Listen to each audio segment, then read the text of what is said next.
Hello friends, welcome to my channel easy wisdom. मेरा नाम आयुष्मान है। मैं एक जर्नलिज्म का स्टूडेंट हूं और इस चैनल पे हम काफ़ी इंपॉर्टेंट टॉपिक्स के बारे में बात करेंगे और समझेंगे बहुत ही इजी वे में। तो आज का हमारा टॉपिक है द इज़राइल पैलेस्टाइन कॉन्फ्लिक्ट, जो कि बहुत ही हॉट टॉपिक है और कंटिन्यूअसली न्यूज़ में है।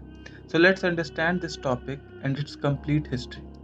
जैसा कि अभी न्यूज़ में है, इजरायली पुलिस और पैलेस्टीनियन प्रोटेस्टर्स के बीच डेली बेसिस पे क्लैशेस हो रही हैं। अब्राहम को दोनों रिलीजन जूडाइज्म और इस्लाम का फादर माना जाता है, इसलिए इन रिलीजन्स को अब्राहमिक रिलीजन भी कहते हैं। और ओल्ड टेस्टामेंट के अकॉर्डिंग अब्राहम और उनके लोगों को भगवान द्वारा ये मैसेज मिला कि उन्हें केनन नाम की एक जगह पे जाके सेटल होना चाहिए। ये केनन प्रेजेंट डे इजराइल में है। Now we are talking about the before Christ era. इस टाइम पे इजराइल के एक राजा सोलोमन ने यहाँ पे एक टेम्पल बनाया जिसका नाम सोलोमन्स टेम्पल पड़ा, और ये ज्यूज की सबसे होली साइट है। लेकिन इसके बाद कई कम्युनिटीज़ ने जेरूसलम पे रूल किया और 7th सेंचुरी में ये इस्लामिक कैलिफेट के रूल में आ गया। इवेंचुअली जूस पे अत्याचार होने लगे और उन्हें वो जगह छोड़ने पे फोर्स किया जाने लगा। वहाँ से डिस्पर्स होके भी जूस को यूरोप में बहुत ज़्यादा ऑपरेशन फेस करना पड़ा। सो 1880s में जूइश लोग वापस से पैलेस्टाइन माइग्रेट करने लगे क्योंकि वो उनकी होली लैंड या प्रॉमिस्ड लैंड है। इस मूवमेंट को ज़ायनिस्ट मूवमेंट कहते हैं। माइग्रेशन पहले तो स्मॉल नंबर्स में स्टार्ट हुआ, लेकिन वर्ल्ड वॉर 1 स्टार्ट होने से पहले ये काफ़ी ज़्यादा नंबर्स में होने लगा और 1914 तक अराउंड 75,000 जूज ऑलरेडी पैलेस्टाइन आ चुके थे। यहाँ से वर्ल्ड वॉर 1 के टाइम ब्रिटिश हुकूमत, जो कि उस टाइम की सबसे बड़ी कॉलोनियल पावर थी, रोल में आई। कहा जाता है कि this is one of the root causes of this long stretched conflict. 1917 में उस टाइम के British foreign minister Arthur Balfour ने एक बेल्फोर डिक्लेरेशन साइन किया, जो कि ये स्टेट करता था कि वॉर के बाद पैलेस्टाइन में ज्यूज को नेशनल होम दिया जाएगा। But British had other plans. उन्होंने सीक्रेटली पैलेस्टाइन को अपने लिए रिजर्व कर लिया, और यही नहीं, उन्होंने अरब्स को भी प्रॉमिस किया कि वॉर के बाद पैलेस्टाइन उन्हें दे दिया जाएगा। इस तरह यह ब्रिटिश गेम बिगड़ता चला गया। वर्ल्ड वॉर 1 के बाद एज एक्सपेक्टेड पैलेस्टाइन में ब्रिटिश रूल आया, जिसको ब्रिटिश मैंडेट ऑफ पैलेस्टाइन कहा जाता था। इस टाइम में जूस की पॉपुलेशन 3% से इंक्रीज होकर 30% हो गई।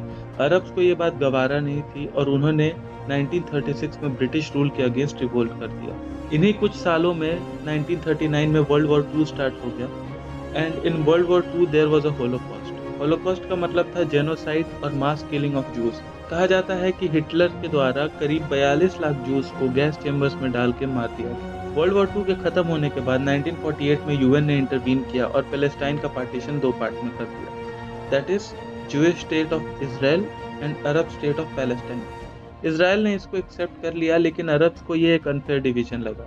And as we can see, Israel is surrounded by Arab countries like Egypt, Jordan, Syria, Lebanon, और इन्होंने इसराइल के ऊपर वॉर डिक्लेयर कर दिया।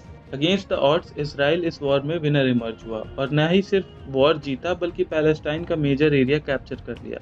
The pink area shows the annexed land. After the war, Egypt took control of the Gaza Strip and West Bank went to Jordan.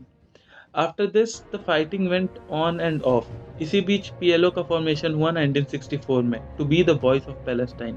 1967 में एक और war हुआ जिसमें Israel did a preemptive strike on the armies of Egypt, Syria and Jordan.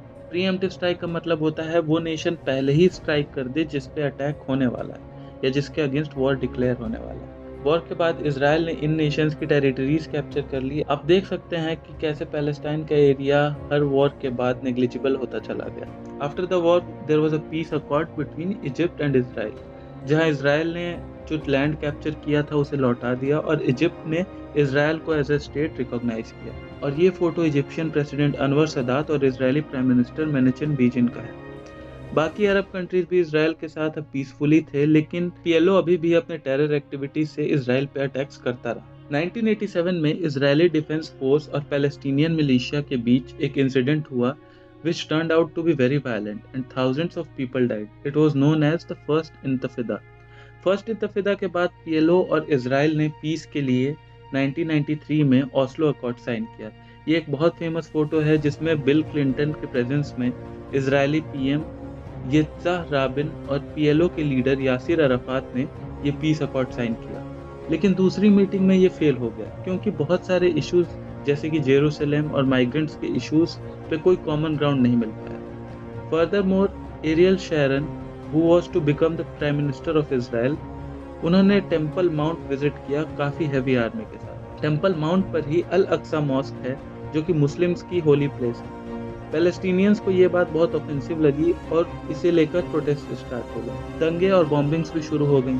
इसको second इंतफादा कहते हैं, जो कि 2000 से 2005 तक चला। सेकेंड इंतफादा के बाद 2006 में एक militant Sunni Islamist group Hamas Palestinian legislative elections जीत गया। हमास को एक टेररिस्ट ऑर्गेनाइजेशन माना जाता है उनके मेथड्स की वजह से। Till today Israel and Hamas clash violently. Hamas ने गाजा स्ट्रिप के एरिया पे अपना कंट्रोल इस्टेब्लिश कर लिया और उसकी डिमांड ये थी कि 1967 के बॉर्डर्स के अकॉर्डिंग फिर से पार्टीशन हो।